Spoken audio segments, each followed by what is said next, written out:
Hello दोस्तों, आज मैं आया हूँ आपके लिए एक स्पेशल न्यूज़ लेकर और साथ ही साथ आज आपको मैं जागरूक भी करने वाला हूँ। तो दोस्तों, खुशी की बात यह है, स्पेशल न्यूज़ ये है कि आप जिसके लिए कई दिनों से इंतज़ार कर रहे थे, बार बार मुझे कमेंट करके पूछ रहे थे कि सर NDLM शुरू कब होगा, प्रधानमंत्री डिजिटल साक्षरता अभियान शुरू कब होगा। तो दोस्तों, वो सर्विस आज डिजिटल सेवा पोर्टल में जुड़ चुकी है। जी हाँ दोस्तों, अब प्रधानमंत्री ग्रामीण डिजिटल साक्षरता अभियान के लिए आप रजिस्ट्रेशन कर सकते हैं। तो आज मैं आपको बताऊंगा कि आपको कैसे रजिस्टर करना है और क्या क्या आपको डॉक्यूमेंट चाहिए होंगे और कैसे फॉर्म फिल करना है और भी बहुत कुछ। तो आप इस वीडियो को अंत तक देखते रहिए। तो चलिए फिर शुरुआत करते हैं आज के इस टेक शो की। Welcome to tech show Hindi. नमस्कार दोस्तों, स्वागत है आप सभी का आपके अपनी YouTube channel tech show Hindi में। तो दोस्तों, पहले थोड़ा सा डिटेल जान लेते हैं PM डिजिटल साक्षरता अभियान के बारे में, यानी कि प्रधानमंत्री डिजिटल साक्षरता अभियान के बारे में।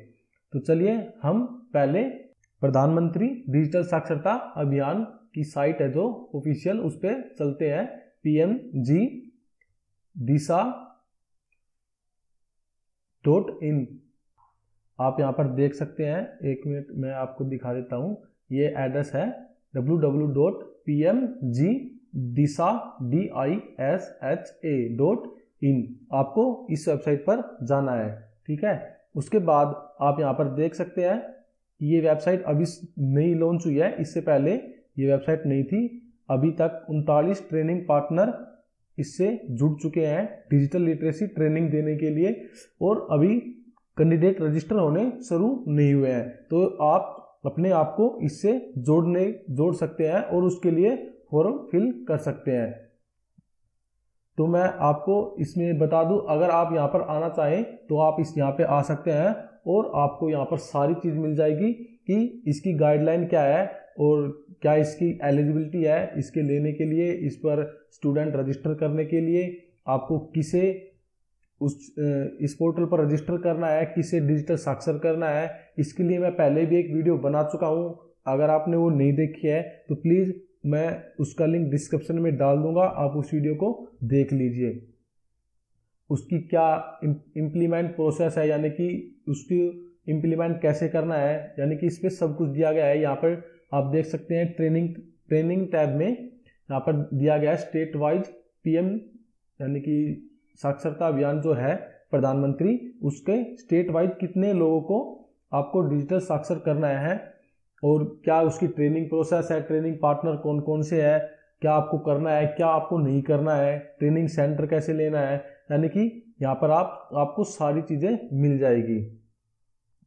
तो दोस्तों, चलिए अब हम अपने डिजिटल सेवा पोर्टल पर लॉगिन होते हैं और वहाँ पर देखते हैं कि वो हमें ट्रेनिंग सेंटर लेने के लिए कैसे फॉर्म फिलअप करना है। तो चलिए हम डिजिटल सेवा पोर्टल पर लॉगिन हो जाते हैं और आप देख सकते हैं कि मैं डिजिटल सेवा पोर्टल पर पहले से ही लॉगिन हूँ। तो आपको सबसे पहले यहाँ पर सर्विस पर क्लिक करना है। सर्विस पर क्लिक करने के बाद आपके सामने जो सारी सर्विसेज है जो CSC हमें दे रही है वो आपके सामने सारी ओपन हो जाएगी। तो दोस्तों, पहले जब ये पोर्टल शुरू हुआ था तब इसमें बहुत कम सर्विस थी, लेकिन अब धीरे धीरे बहुत सर्विस जुड़ चुकी है। तो आपको यहाँ पर मिलेगा, ये दोस्तों मैं आपको बता दूं, ये PMGDISA यानी कि प्रधानमंत्री ग्रामीण डिजिटल साक्षरता अभियान। आप यहाँ पर इस बाय नाउ पर क्लिक करके आपके सामने आप फॉर्म खुलेगा, आप उसे फिल कर सकते हैं। तो चलिए इस फॉर्म को फिल करते हैं और आपको बताते हैं कि इसे कैसे फिल करना है। तो हम बाय नाउ पर क्लिक करते हैं। बाय नाउ पर क्लिक करने के बाद ये आपको प्रधानमंत्री ग्रामीण डिजिटल साक्षरता जो पोर्टल है उस पर ले जाएगा और आपको as a register VLE training centre के लिए आपको यहाँ पर ये फॉर्म फिलअप करना है। उसके बाद आपको NDLM का या फिर आप बोल सकते हैं कि प्रधानमंत्री ग्रामीण डिजिटल साक्षरता अभियान का आपको ये पोर्टल मिल जाएगा। तो इसके लिए मैं आपको बता दूं कि ये फॉर्म फिल करना है आपको। मैं आपको एक एक करके बता देता हूँ कि आपको क्या फिल करना है इसमें। तो सबसे पहले यहाँ पर आपका स्टेट अपने आप ही आ जाएगा। यहाँ पर आप अपना डिस्ट्रिक्ट चूज कर लीजिए, उसके बाद आप अपनी तहसील चूज कर लीजिए यहाँ से, और यहाँ से आपकी ग्राम पंचायत कौन सी है आप यहाँ से चूज कर सकते हैं। और यहाँ पर आपका गांव यानी कि जो आपकी जहाँ पे आपकी CSC है वो किस गांव में है, किस लोकेशन में है, आपको वो चीज़ यहाँ पर फिल करनी है। उसके बाद आपकी जो डिजीमेल की ID है वो यहाँ पर अपने आप फिल होकर आएगी, आपको इसमें कुछ एडिट नहीं करना है। उसके बाद आप यहाँ पर अपना नेम डाल दीजिए और यहाँ पर अपना मोबाइल नंबर डाल दीजिए, और यहाँ से चूज कर लीजिए कि आपका जो कंप्यूटर सेंटर है, आप जिस ट्रेनिंग सेंटर ले रहे हैं, जो आपके पास ट्रेनिंग सेंटर है जहां आप बच्चों को पढ़ाएंगे या फिर अभी पढ़ा रहे हैं, वहां पर पावर बैकअप की सुविधा है या नहीं, तो आप यहां से चूज कर सकते हैं। उसके बाद यहाँ पे फुल एड्रेस डालना है अपना। एड्रेस डालने के बाद आपको यहाँ पे नंबर ऑफ कंप्यूटर लिखने हैं, यानी कि आपके पास कितने कंप्यूटर हैं वो आपको यहाँ पर टाइप करने हैं। मिनिमम दोस्तों मैं आपको बता दूं, मिनिमम 3 से 5 कंप्यूटर तो मिनिमम आपके पास होने चाहिए, तभी आप इसके लिए एलिजिबल होंगे। उसके बाद आपके पास नेट की कनेक्टिविटी भी अवश्य होनी चाहिए। आप यहाँ से चूज कर सकते हैं कि आपके पास नेट की कनेक्टिविटी है या नहीं है, और अगर है तो वो टाइप कौन सी है, नेट की कनेक्टिविटी की टाइप कौन सी है, यानी कि आप 3G चला रहे हैं, 4G है, मॉडेम है आपके पास, डाटा कार्ड है, और या फिर ब्रॉडबैंड की सर्विस है, आप इन सभी में से चूज कर सकते हैं दोस्तों। उसके बाद आपको यहाँ पर अपनी ट्रेनिंग सेंटर की फैकल्टी डिटेल डालनी है। दोस्तों मैंने शुरू में कहा था कि मैं आज आपको जागरूक भी करूँगा, क्योंकि बहुत से लोग इसके बारे में गलत जानकारी प्रोवाइड करा रहे हैं। अभी कुछ इसके बारे में कुछ अभी जानकारी पूरी तरह से आई नहीं है, ये सिर्फ फॉर्म ही आया है और जो अपलोड एफिडेविट करना है सिर्फ वो आया है। तो मैं आपको बता दूं कि अभी आप कुछ भी मत कीजिए, यहाँ पर मैं सिर्फ आपको जेन्युइन जानकारी दूंगा, जो बात सच होगी वही बताऊंगा। तो आप प्लीज अभी इस फॉर्म को फिल ना करें, क्योंकि बहुत से लोग यहाँ पर गलत जानकारी प्रोवाइड कराए कि यहाँ पर अपना सेंटर का नाम लिखना है, यहाँ पर अपना मोबाइल नंबर डालना है और यहाँ पर अपना क्वालिफिकेशन डालना है। तो दोस्तों यहाँ पर सेंटर का नाम नहीं आएगा, यहाँ पे साफ साफ लिखा है ट्रेनिंग सेंटर फैकल्टी डिटेल, यानी कि आपका जो सेंटर है, जो कंप्यूटर सेंटर है, उसमें जो फैकल्टी काम करती है, उसमें जो टीचर काम करता है, उसकी डिटेल आपको यहाँ पर फिल करनी है। और दोस्तों मैं आपको ये भी बात बता दूं कि उसकी क्वालिफिकेशन कम से कम जो सरकार जो नीलिट प्रोवाइड कराती है, BCC है या फिर BCA है, वो सर्टिफिकेट उसके पास जरूर होनी चाहिए। और अगर आप अप्रूवल चाहते हैं ट्रेनिंग सेंटर के लिए, तो कम से कम आपके पास CCC का सर्टिफिकेट आपको पास जरूर होना ही चाहिए। तो दोस्तों अगर आपके पास CCC का सर्टिफिकेट है या फिर आपके टीचर के पास CCC का सर्टिफिकेट है, तो आप उसका नाम यहाँ पर डाल दीजिए। अगर आपके पास खुद ही आपने ये एग्जाम क्लियर कर रखा है, तो आप यहाँ पर अपना नाम डाल दीजिए और यहीं पर अपनी सारी डिटेल जो भी मांग रखी है, यहाँ पे मोबाइल नंबर है, यहाँ पर email ID है और यहाँ पर क्वालिफिकेशन है, इन सबको यहाँ पे फिल कर दीजिए। ठीक है दोस्तों, मैं एक बार फिर बता दूं कि इसके लिए मिनिमम रिक्वायरमेंट क्या है, CCC सर्टिफिकेट जो नीलिट उपलब्ध करवाती है। तो दोस्तों उसके बाद आपको यहाँ पर इन्विजिलेटर डिटेल उपलब्ध करवानी है, जो एग्जाम होगा तब आपके जो इन्विजिलेटर होगा वो वहाँ पे देखेगा कि आप कुछ फ्रॉड तो नहीं कर रहे हैं, उसका अंगूठा भी लगेगा एग्जाम शुरू होने से पहले। तो आपको इन्विजिलेटर वहाँ पे एक रखना पड़ेगा। वो कैसे रखना है, वो किसे रखना है दोस्तों, अभी उसकी कुछ डिटेल नहीं आई है, तो जैसे ही इसकी डिटेल आती है तो मैं आपको ये एक वीडियो बना दूंगा कि इन्विजिलेटर की डिटेल कैसे फिल करनी है, वो कौन होगा और उसे कैसे अपने सेंटर में एज ए इन्विजिलेटर ऐड करना है। इसके लिए अगर आप चाहते हो कि दो इन्विजिलेटर है, तो आप यहाँ पर ऐड मोर भी कर सकते हैं, लेकिन इसके बारे में मैं आपको जानकारी बाद में प्रोवाइड करा दूंगा। जैसे ही मेरे पास ऑथेंटिकेट जानकारी आती है, यानी कि जो बिल्कुल ओरिजिनल और सटीक जानकारी आती है, मैं आपके पास प्रोवाइड करा दूंगा। उसके बाद दोस्तों उसके बाद दोस्तों आपको यहाँ पर अपलोड एफिडेविट करना है। एफिडेविट आपके पास एक एफिडेविट मिलेगा आपको, वहाँ उसे उसके बाद दोस्तों आपको यहाँ पर एक एफिडेविट अपलोड करना है। वो एफिडेविट आपको यहाँ शुरुआत में बिल्कुल मैं आपको दिखा देता हूँ। यहाँ पे ये डाउनलोड एफिडेविट फॉर्म, इस टैब पर क्लिक करेंगे तो आपको एफिडेविट का एक फॉर्म आपके सामने ओपन हो जाएगा। चलिए इस पर क्लिक करके देखते हैं। तो दोस्तों आप देख सकते हैं कि ये एफिडेविट है, आपको इसे प्रिंट करना है और इस पर अपने डिटेल डालनी है और जब आप इसे नोटरी से भी आपको साइन कराना पड़ेगा। यहाँ पे साफ साफ शब्दों में लिखा है कि एम्पैनल्ड नोटरी पब्लिक, यानी कि duly notarised by an empanelled notary public, यानी कि जो आपको इसे नोटरी भी कराना पड़ेगा। और उसके बाद जो मेन चीज़ है वो है आपको इसे स्टैम्प पेपर पर, इसके प्रिंट आउट है वो आपको स्टैम्प पेपर पर ही लेनी है। तो दोस्तों अब बात ये आती है कि कितने रुपए का स्टैम्प पेपर हो। तो दोस्तों मैं आपको बता दूं कि अभी तक इस बात की भी जानकारी नहीं मिली है हमें कि कितने रुपए के स्टैम्प पेपर पर इसका प्रिंट आउट लेना है। आमतौर पर ऐसे एफिडेविट 10 या 20 रुपए के जो एफिडेविट होते हैं उन पर प्रिंट आउट लेते हैं, लेकिन मैं आपसे फिर यही कहना चाहूँगा कि जब तक आपको ऑथेंटिकेट जानकारी ना मिले, जब तक आपको आपके जो सीएससी डिस्ट्रिक्ट मैनेजर है उनसे आपको जानकारी ना मिले, तब तक आप कुछ भी मत कीजिए, थोड़ा सा इंतज़ार कीजिए। ये प्रोसेस काफ़ी लंबा चलने वाला है, 2019 तक चलेगा, तो आप बिल्कुल भी चिंता ना कीजिए। जैसे ही ऑथेंटिकेट जानकारी आएगी मैं आपके प्रोवाइड करा दूंगा। उसके लिए आपको करना क्या है कि आप प्लीज़ इस चैनल को सब्सक्राइब कर लीजिए, क्योंकि इस चैनल पर ही आपको ऑथेंटिकेट जानकारी मिल पाएगी। जो ओरिजिनल है बिल्कुल सच्चाई के साथ, वही जानकारी मैं आपको यहाँ पर प्रोवाइड कराऊंगा। उसके बाद देख लेते हैं कि इसे फिल कैसे करना है। यहाँ पर आपको अपना नाम डालना है, यहाँ पर अपनी उम्र डालनी है कि आप कितने साल के हैं, और यहाँ पर अपना जो सीएससी आईडी है, जो सीएससी सेंटर का आपने नाम रखा है वो वाला यहाँ पे आपने डालना है। उसकी लोकेशन क्या है आपको यहाँ पे डालना है। उसके बाद जो आपका सीएससी सेंटर है उसकी लोकेशन, उसका एड्रेस आपको यहाँ पे फिल करना है। बिल्कुल यहाँ पे लिखा है कि कंप्लीट एड्रेस, पूरा एड्रेस आपको यहाँ पर फिल करना है। उसके बाद आप यहाँ पर देख सकते हैं कि यहाँ पे आपको रजिस्ट्रेशन नंबर, यानी कि सीएससी की जो अभी आईडी मिली है, नई वाली डिजिटल सेवा पोर्टल की जो आईडी मिली है, आपको यहाँ पर फिल करनी है।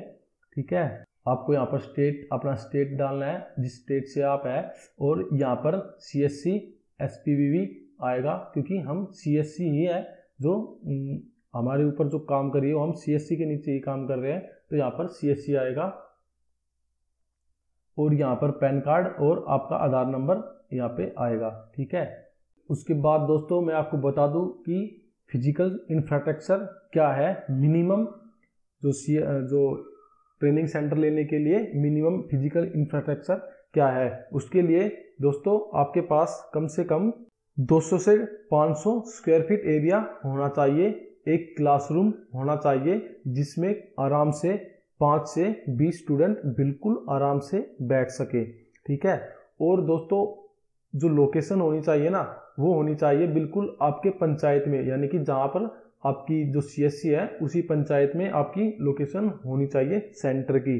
ठीक है, उसके बाद जो टेक्निकल इंफ्रास्ट्रक्चर है उसके लिए कम से कम, जैसे मैंने पहले बताया था कि 3 से 5 कंप्यूटर आपके पास होने चाहिए। लैपटॉप हो या फिर पीसी हो वो कोई दिक्कत नहीं है, लेकिन 3 से 5 कंप्यूटर आपके पास होने ही चाहिए।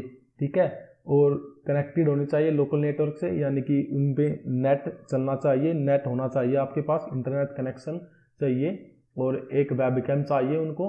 उसके बाद इंटरनेट कनेक्टिविटी जो मैं पहले बता सकता हूँ, एक प्रिंटर चाहिएगा आपको और स्कैनर, और उसके बाद आपको 3 से 5 मोबाइल फ़ोन या फिर टैबलेट, क्योंकि आपको इस प्रोजेक्ट के तहत लोगों को कंप्यूटर के साथ साथ मोबाइल फ़ोन और टैबलेट भी ऑपरेट करना सिखाना है। इसके बाद बात करें तो एक बायोमेट्रिक डिवाइस भी आपको चाहिए, जो भी हो एक बायोमेट्रिक डिवाइस आपके पास होनी चाहिए, क्योंकि जब आप स्टूडेंट को रजिस्टर करेंगे तो आप उनका बायोमेट्रिक डिटेल ली जाएगी, और जब वो पेपर देंगे, ऑनलाइन पेपर देंगे, तो भी बायोमेट्रिक डिटेल ली जाएगी। ठीक है। उसके बाद यहाँ पर आप देख सकते हैं कि यहाँ पर लिखा है कि each training centre shall have a minimum of 1 teaching faculty with qualification as below. The faculty should have minimum NIELIT BCC और इट्स इक्विवेलेंट। यानी कि दोस्तों मैंने पहले ही बताया था कि नीलिट से BCC के सर्टिफिकेट या फिर CCC का सर्टिफिकेट आपके पास होना जरूरी है, तभी आप इस पर रजिस्टर कर सकते हैं। और अगर इसके बारे में अगर और कोई भी डिग्री मान लो काम करती है या फिर कोई और सर्टिफिकेट काम करता है, आपने किसी प्राइवेट इंस्टीट्यूट से सॉफ्टवेयर कोर्स कर रखा है, अगर वो यहाँ पर काम करती है, यानी कि जो ये प्रधानमंत्री डिजिटल साक्षर योजना वाले इस पर अगर उनको मान्य करते हैं, तो उसके लिए मैं आपको बता दूंगा। आप प्लीज़ मेरे फेसबुक पेज को लाइक कीजिए। टैक्सो हिंदी नाम से है हमारा फेसबुक पेज, आप उसको लाइक कर दीजिए। मैं वहाँ पर इसके बारे में डिटेल डाल दूंगा। उसके बाद यहाँ पर उसकी कुछ डिटेल दी गई है कि आपको करना क्या है, क्या नहीं करना है, आप इन्हें पढ़ सकते हैं। और लास्ट में आपको यहाँ पर मिलेगा, ये यहाँ पर आपको अपने पूरे सिग्नेचर, नाम, डेजिग्नेशंस, अपनी आईडी, मोबाइल नंबर और ईमेल आईडी सब कुछ, यानी कि अब ये परफॉर्मा भरना है आपको। और उसके बाद परफॉर्मा भरने के बाद आपको यहाँ पर नोटरी के साइन करवाने हैं। आप यहाँ पे देख सकते हैं कि ये वेरिफिकेशन है। यहाँ पर जो नोटरी है वो इन डिटेल को भर कर देगा, और यहाँ पर उसकी जो स्टैंप है और जो उसके सिग्नेचर होंगे वो यहाँ पर आएंगे। आपको यहाँ पर नोटरी से इसे वेरीफाई करवाना है। और उसके बाद आपको इसी पेज तक आप देख सकते हैं कि इसके नीचे भी और पेज है, यहाँ पर आप इन्हें पढ़ सकते हैं। गाइडलाइन दी गई है इसके बारे में, इन्हें आप यहाँ से पढ़ सकते हैं। ठीक है। आपको ये चीज़ अपलोड नहीं करनी है, आपको सिर्फ इसी पेज तक इसे अपलोड करना है, जहाँ तक ये जो आप नोटिस से इसे अटैच करवाएंगे, यानी कि ये वाला पेज तक ही आपको इसे अपलोड करना है। यहाँ तक ही आपको इसे अपलोड करना है। कहाँ पर? यहाँ पर जो लास्ट में ऑप्शन आया था आपके पास, अपलोड एफिडेविट, यहाँ पर आपको उस फाइल को अपलोड करना है, उस एफिडेविट को यहाँ पर अपलोड करना है। उसके बाद यहाँ पर आई एग्री पर क्लिक करके ऐड पर क्लिक कर देना है। ठीक है दोस्तों। और फिर से मैं बताना चाहूँगा कि मैंने ये सिर्फ आप लोगों की जानकारी के लिए ये वीडियो बनाई है। अभी तक इस बारे में अभी कोई ऑथेंटिक इन्फॉर्मेशन नहीं मिली है कि इस फॉर्म को कैसे फिल करना है। जो एफिडेविट है वो कितने रुपए के एफिडेविट पर प्रिंट लेना है, कितने रुपए के एफिडेविट को इस प्रिंट मतलब जो एफिडेविट है उसको कितने रुपए के एफिडेविट पर प्रिंट कराना है। ठीक है। यहाँ पर इन्विजिलेटर कैसे सेट करने हैं, यहाँ पे इन्विजिलेटर कैसे ऐड करने हैं, इन सब के बारे में जैसे ही मुझे डिटेल मिल जाएगी मैं इसके लिए एक वीडियो बना दूंगा। तो प्लीज़ आप इस चैनल को सब्सक्राइब कर लीजिए ताकि आपके पास ऑथेंटिक जानकारी पहुंच पाए, आप गलती ना कर पाए फॉर्म भरने में। और अगर आप गलती करते हैं तो हो सकता है कि आपको ट्रेनिंग सेंटर ना मिले और आपकी एप्लीकेशन रिजेक्ट हो जाए। तो प्लीज़ आपसे यही रिक्वेस्ट है कि जब तक अब ऑथेंटिक इन्फॉर्मेशन नहीं आती तब तक CSC से हमारे पास कोई परफॉर्मा नहीं आता कि कैसे इसको फिल करना है, कैसे क्या करना है, तब तक आप इसे फिल ना कीजिए। मैं आपको बता दूंगा कि इसे कैसे फिल करना है। इसके लिए आप मेरे फेसबुक पेज पर जाकर मुझे फॉलो कर सकते हैं। ये टैक्सो हिंदी के नाम से है। आप यहाँ पर क्लिक करके इस फेसबुक पेज पर जा सकते हैं। मैं यहाँ पर अपडेट कर डाल दूंगा और आप इस चैनल को सब्सक्राइब कर सकते हैं ताकि आपको वीडियो अपलोड होते ही आपको मिल जाए। अगर आपको ये वीडियो अच्छी लगी हो तो प्लीज़ आप इस वीडियो को लाइक करें, और अगर आप कुछ डाउट है तो मुझे कमेंट में बताएं, डिस्कशन बॉक्स में जाकर मुझसे डिस्कस करें। मैं आपके सवालों के सारे सवालों के जवाब देने की कोशिश करूंगा। और अंत में हंसते रहिए, मुस्कुराते रहिए और सीखते रहिए, देखते रहिए टैक्सो हिंदी। जय हिंद, जय भारत।